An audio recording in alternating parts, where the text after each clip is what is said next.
Welcome back, everybody, to me rambling about the Wheel of Time. And this is the final video for The Shadow Rising. I finished it yesterday. Actually, I finished it Tuesday night, and then I wanted to talk about it yesterday, which was Wednesday. And then I didn't get to it for reasons. So I reread the last couple of chapters this morning because no one can accuse me of, not taking my time and taking this seriously. So I reread them this morning, and this is the video that will be out today, I hope, before the day ends, so we can start tomorrow with Fires of Heaven, or something like it, which sounds very much like a power metal album. Anyway, my point is, this is the last couple of chapters, which I think is chapter 50... 53, I think, until 58, which starts out with the price for a departure and ends with the traps of Roidian. Yeah, I guess we'll just kind of, go ahead and do the thing, right? Well, cheers.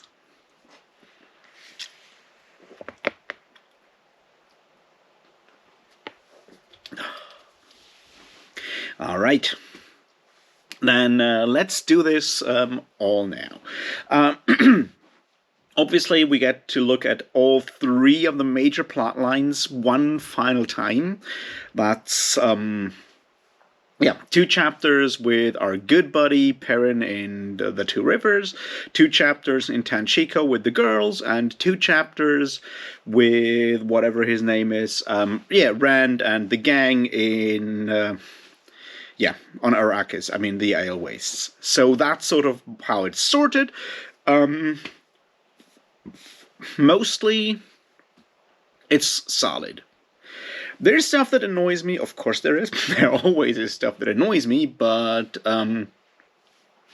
mostly the ending was solid. So I'll talk about the good bits, I'll talk about the bad bits, and then I'll try to talk about The Shadow Rising as a whole.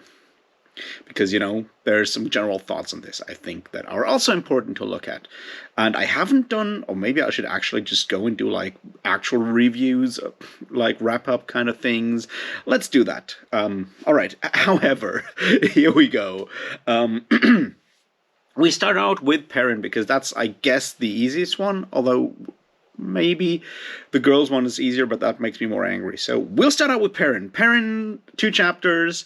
Wonderful, chapter 53, which is, the price for the departure. And then chapter 56, I assume.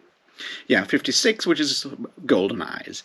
So things get really dire, and from this being the scouring of the Shire, we have come to this being Helm's Deep, sort of. Emond's Deep, I guess. Emond's Field. You know what I mean. And that's sort of like the structure. And I will just say this up front. The actual battle, while not making a lot of sense, worked well, the final battle in, with the arrival of all the the arrival of the people from Devon Ride and Watch Hill, all of that stuff, works. That was competently done. There were some issues that I have with it, but not much. And I personally don't like long, large-scale battles. It just never interested me that much. Not in Malazan, not in, nowhere, actually. Which is, I guess, why I kind of like the Black Company, because even though there's, huge mass combat there on a regular basis, we rarely get, full-on detailed descriptions, which I can live with. I don't mind that stuff. However, this one has, obviously, that huge battle. Before that, however, we have some interesting stuff going down. We have... our first marriage of the entire series, which is Perrin and Fael get married, because Perrin wants to send Fael away to do stuff, right? Perrin sends Fael away, or so he thinks, and she says, if you want to do that, we're going to get married tonight. And,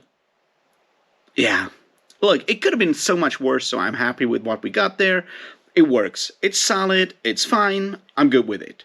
I feel the weird, oh, look, they're also in love kind of thing with Goal and one of the two like Aiel girls. I keep forgetting their names. Bane and Shade, I think, or Shade, whatever. Those, that one feels a bit more awkward, but the rest of this, like, I mean, yeah, that's,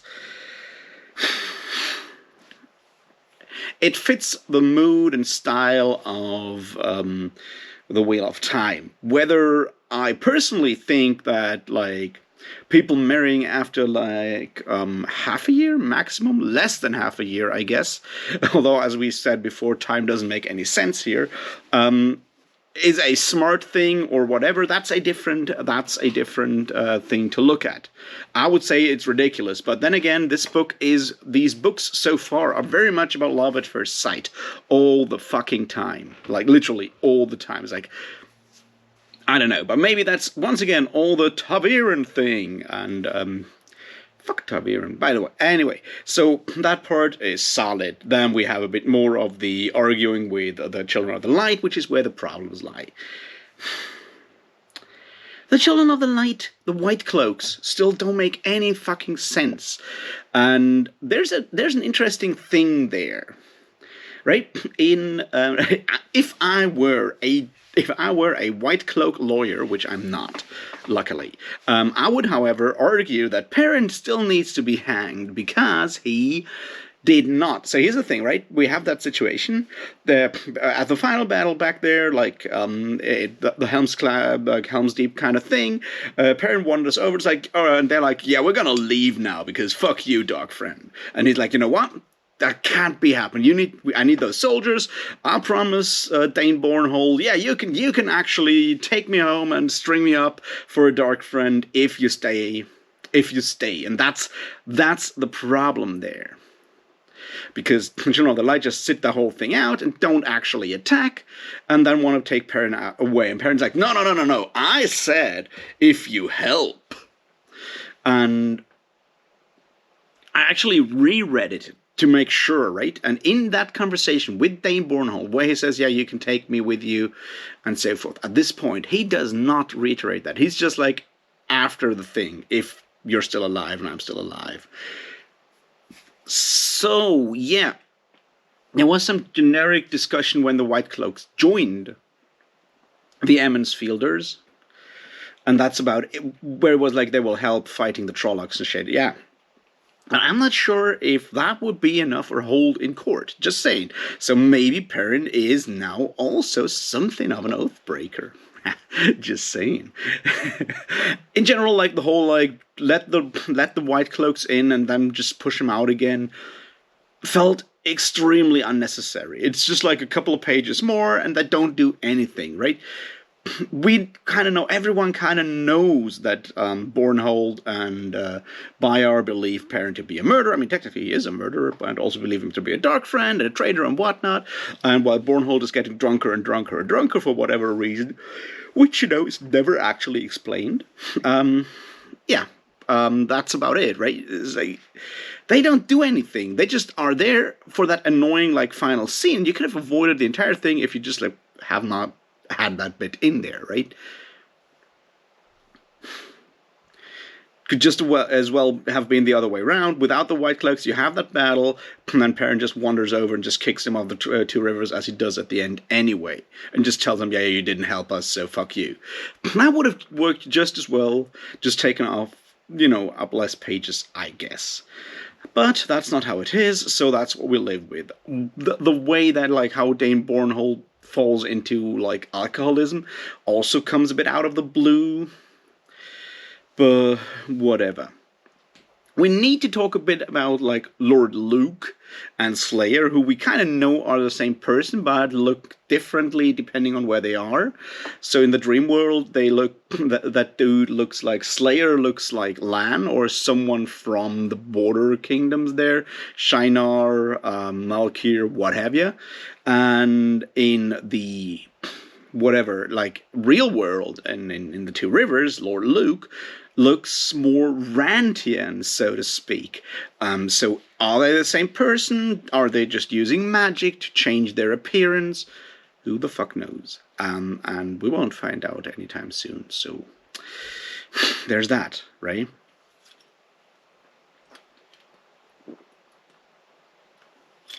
I'll just say, like, once again, overall, the Perrin plotline in this entire book was definitely the best bit of the entire book. The one that actually kept me interesting, kept me going. So yeah, you know what? That's solid.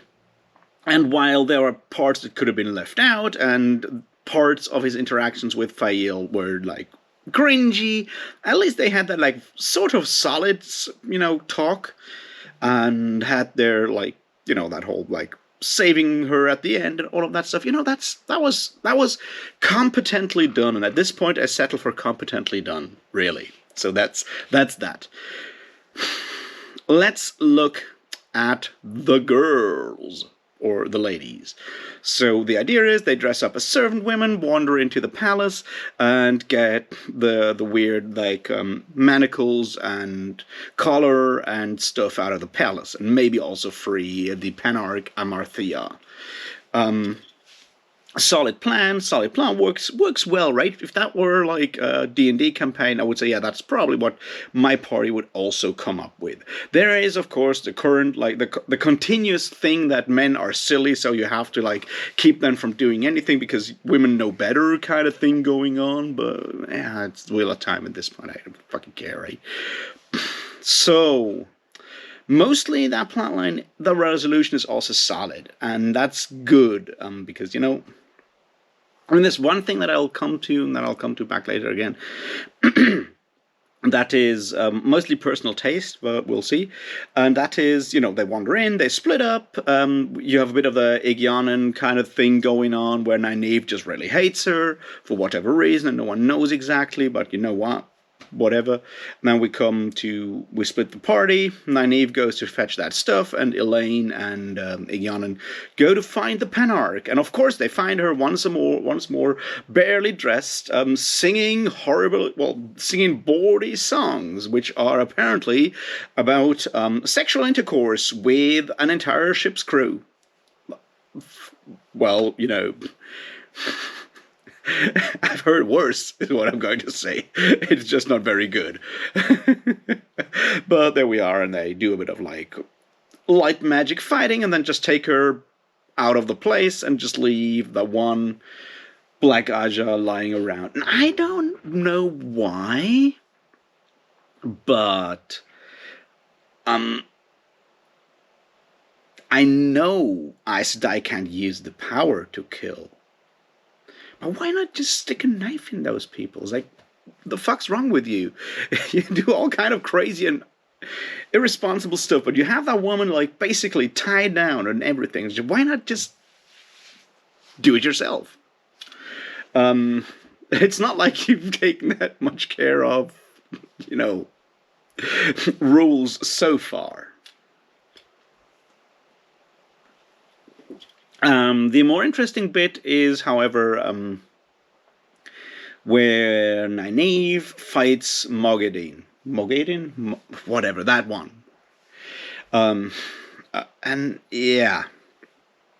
So here's a bunch of things that I think are weird with that. It's like, there's one explanation that is possible. I don't know. Maybe I'll find out more later. And that is, Moghedien is not really trying. But basically, Nynaeve walks in there. Moghedien shows up. They have a magic punch out.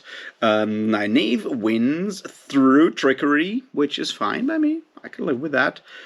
It's a bit of the actual smart Nynaeve coming back for once, so I'm happy with that. And then, she leaves after having a bit of a firefight with one of the other Black Aja, who just, like, uses a laser gun, basically.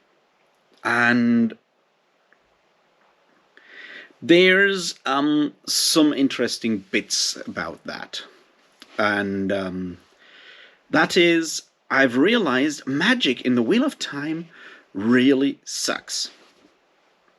Especially that kind of thing. And I don't want to say it's a specific Wheel of Time problem. It's just that having magic duels that are just about like throwing around willpower extend over several pages is boring as fuck. Or can be boring as fuck. It's why you don't have that in a lot of like like in like tighter written or whatever fantasy books, you oftentimes don't have that. Like in that way, it's like, yeah, the wizard's throwing lightning or fireballs, and yeah, I'm fine with that. It's good. We're doing fireballs, but having two wizards, in this case, sorceresses, I guess, is the proper word because I don't want to use the word witch here. Um, just like duel magically for a while. It is really boring for a lot of reasons. One of them is that if, like, a lot of sword duels can also be very, very boring. But if done right, and I personally don't like a lot of like sword duels either, as I've said that before. But you can do that proper. You can do that interestingly. Say Richard K. Morgan or Joe Abercrombie are great at writing entertaining sword fights for a bunch of reasons. One of them is they don't care that much about like actual realism and more about cinematic effects. The other obviously is that with swords or whatever, like weapons, you can always hurt your opponent, right? It's like, yeah, and then you get a cut there and a cut there and whatever. And with magic, at least the way Robert Jordan is writing it, that's not the case. Like, those two women are standing there staring, glaring at each other, and the rest happens somewhere in the sphere of magic. And the stakes are so high that if one of them just like stumbles a little, they will die, or at least be, cut off from the source. And it's a one hit wonder kind of thing. There's no way to actually, build tension within the thing, because there's no way to just wound the opponent, and that makes that kind of battle just boring and way too long. And it's something that we've seen before in the Wheel of Time, because I'll stick to it. The magic doesn't really make a lot of sense here. It's like, yeah, you have 5 elements and you can just like do stuff with it, and that's it. So okay, right, you can do that. That's and I'm in favor of a soft magic system. I don't care about that. In general, I just feel that there are no rules to how much you can do. It's like, it feels very much like whenever Robert Jordan wants to impose an arbitrary rule to build tension, he just takes away the access to magic. Like, Nynaeve's a wonderful example for that, because officially Nynaeve can only channel when she's angry, and that's a cool idea.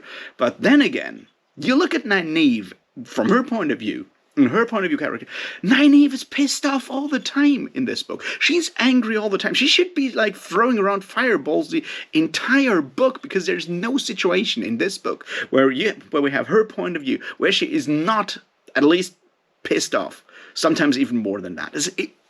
So the idea that she has to make herself extra angry to be able to do something, like we've seen in Dragon Reborn when she heals one of the Aiel girls.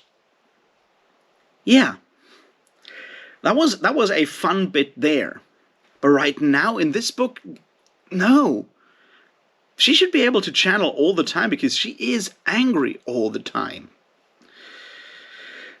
So yeah, magic just doesn't work in this book so far. However, having that battle with the Forsaken and winning through throwing that collar or manacle, whatever, at Mogadin, that's a cool idea.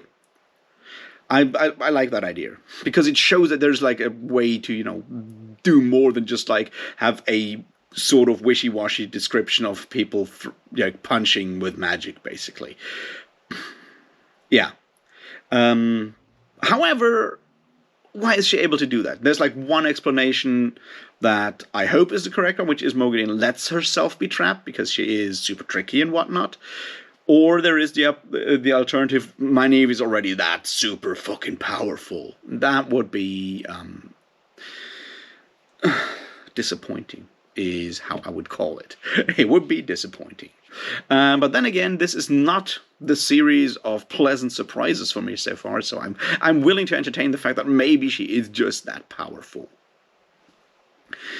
Well, apart from that, while they go back, they just give the manacles and stuff to Bail Doman, who has to sail to somewhere to drop them in the ocean.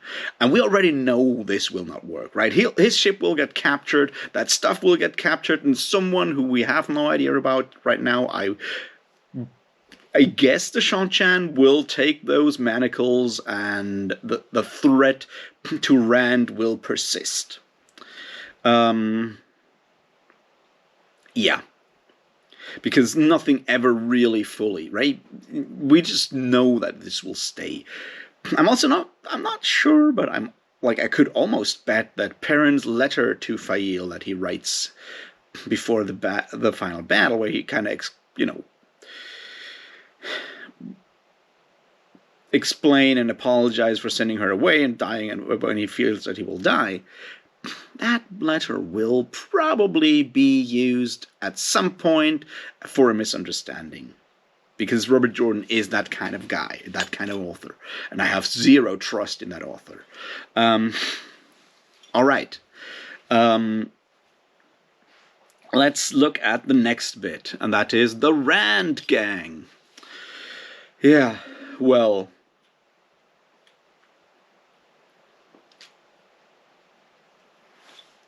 so, plot-wise, it has a lot of the same kind of faults.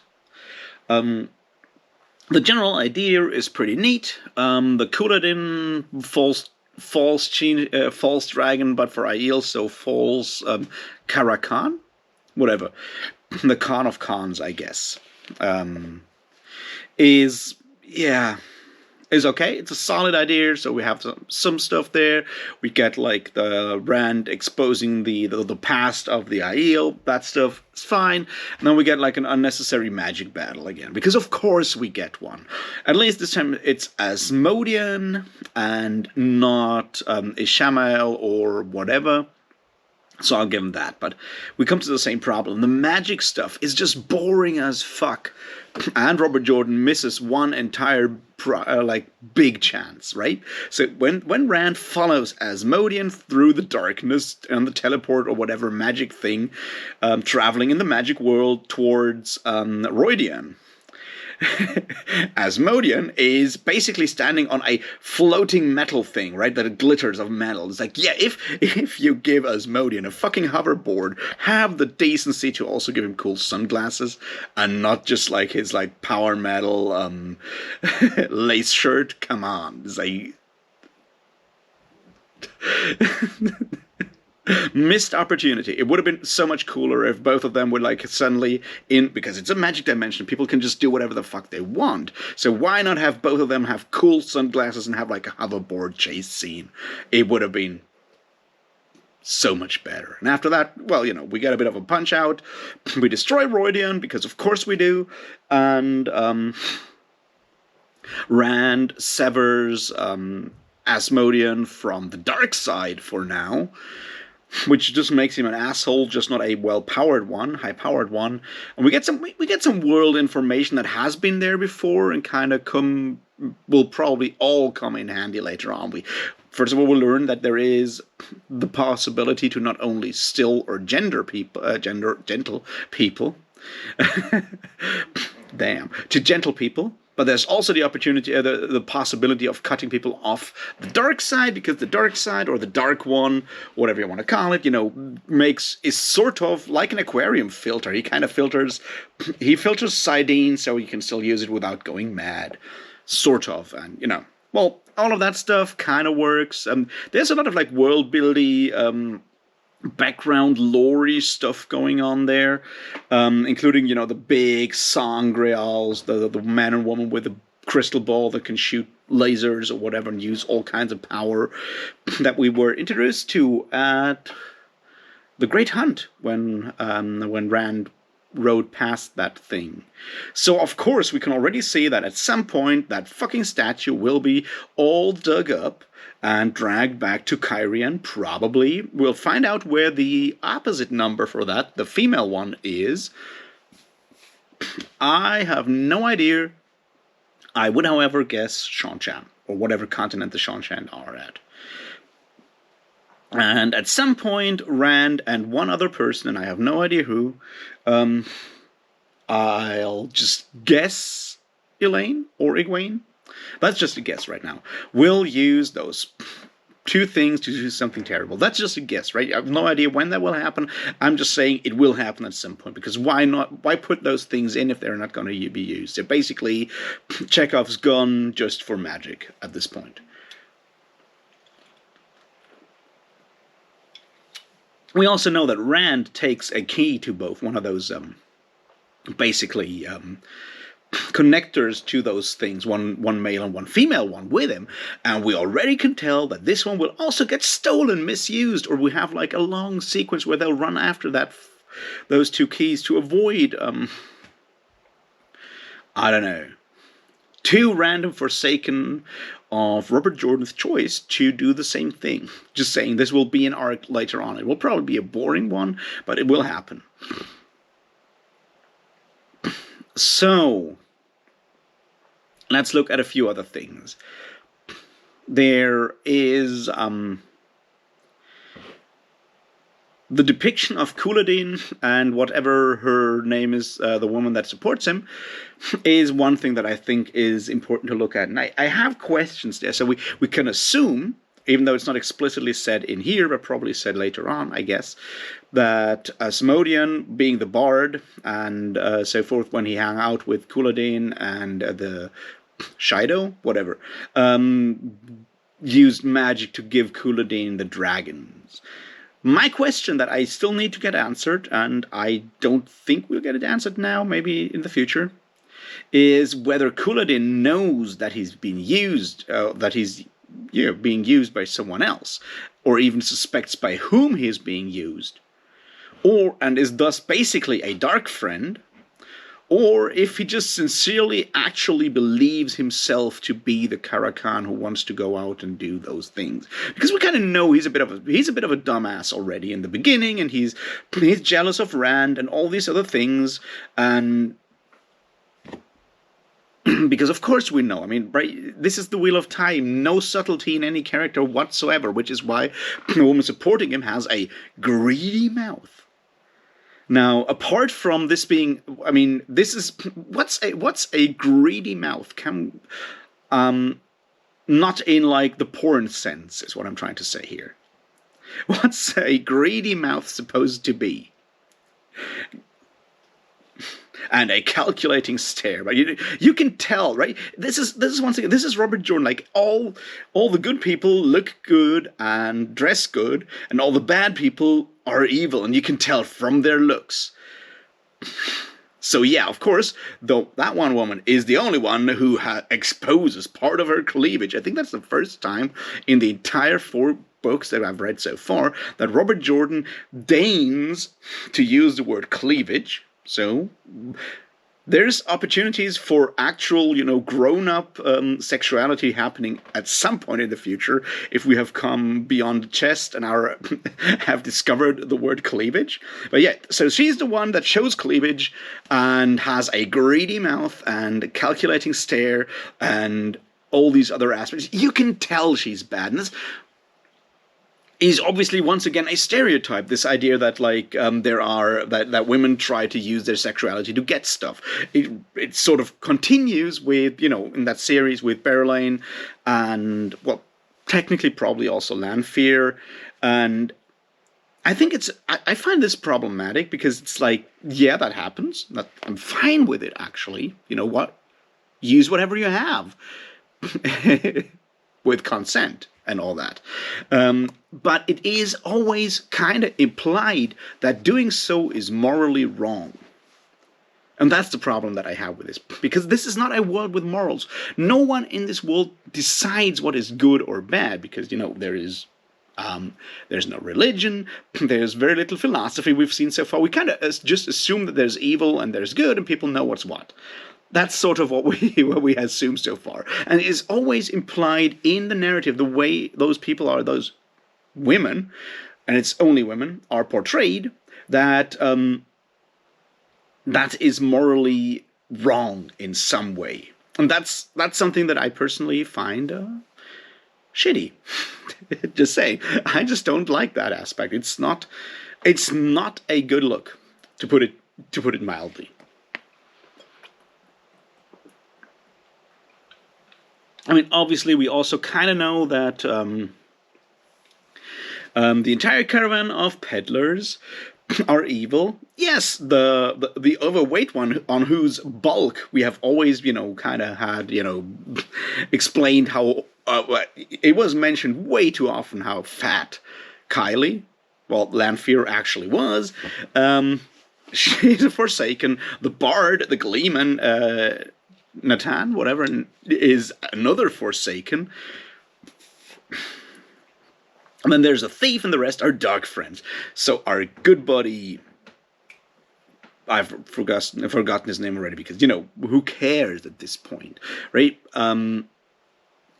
That the one with the hooked nose is also evil. So not only do all peddlers have hooked noses and are shifty, no, all peddlers, all traveling merchants are called peddlers, which is a bit of a derogative, are kind of swarthy looking, have hooked noses, and are evil, part of the evil conspiracy, the Dark Friend conspiracy.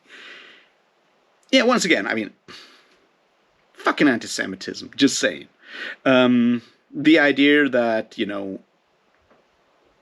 Lanfear disguises herself as overweight has all kinds of connotations that I also don't want to put in there too much. But the idea of you wouldn't suspect me to do that because pride and whatnot. I see what you're trying to do there, Bobby J. I will not comment on it. We'll wait on the depiction of body forms, body shapes. We'll talk about that in the future once we have more material.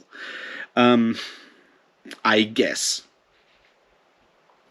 So yeah, the Aiel are now kind of distraught, but and we have one gang led by the false Karakan and one led by the correct Karakan, who is he who comes with the dawn, Dragon Reborn and Cormoran, whatever, that guy as well, Coromor, and other things. They will do something, I assume, in the Fires of Heaven. We'll find out what. So let's look at two final things, I guess. One, the battle between Rand and what's his name, Asmodean, is basically the same kind of thing. Rand is apparently already powerful enough to beat a Forsaken in that regard, unless that Forsaken really lets himself be beaten, which I don't feel in this case. With Mogadin, I can sort of see that she just pretends to be caught by Nynaeve for reasons out there, which I don't know, but whatever. But with Asmodean here, I don't see that being the case. So once again, untutored Rand, who has never learned how to use the power, can just do that intuitively. And yes, there's the idea that he remembers parts of the things because he's Lews Therin, Lews Therin Telemon, whatever. That guy, reborn, so he maybe remembers stuff. That's maybe an explanation, but I don't like it. It's like for someone who has no training, he has a very intuitive grasp of what is all possible with that kind of magic that he's throwing around. It's like, if we're already at the level, like on book 4, 1 year, one Wheel of Time year, which may just be 50 months or something like that, even though it's supposed to be on our planet. If in 1 year he can already knock out Forsaken, who are supposed to be this, basically I guess technically they're Nazgul. But the point is, if you can already do that, it's how are we going to escalate for 10 more books at this point? Once again, this the power creep, so to speak, in these books is insane and just keeps being insane. So we'll see. So that's the one thing that I wanted to talk about. There was another.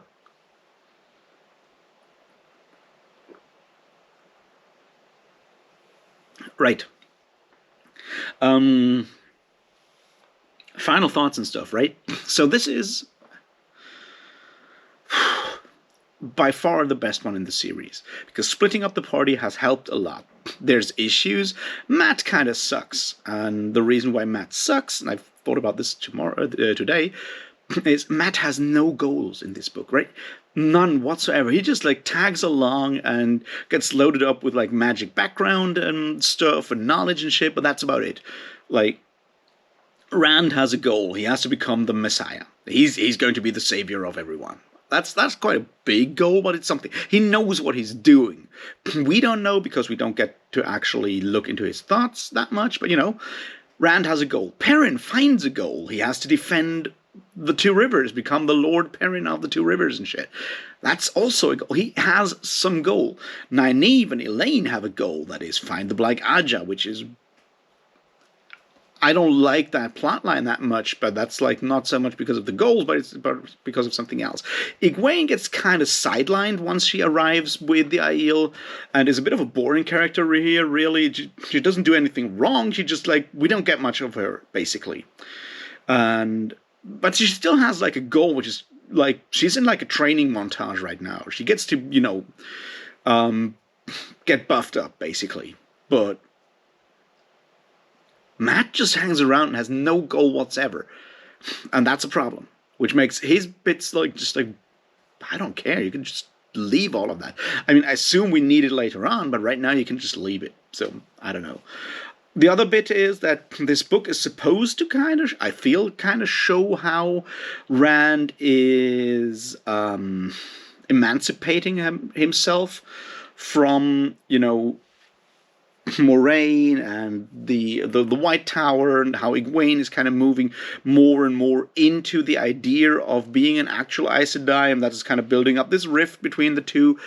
But it kind of never feels like that. It's like there's like that final scene when he just walks away, and Egwene is like trying to hold up her arm to maybe say something, and he just ignores her and rides away. I see what Robert Jordan is trying there, but I'm saying in the prose up to that point, it is not actually built up to, and that's a problem. So yeah, where does that leave us? Best book so far because the actual stories were mostly solid.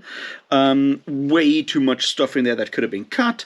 More anti-Semitism, more misogyny.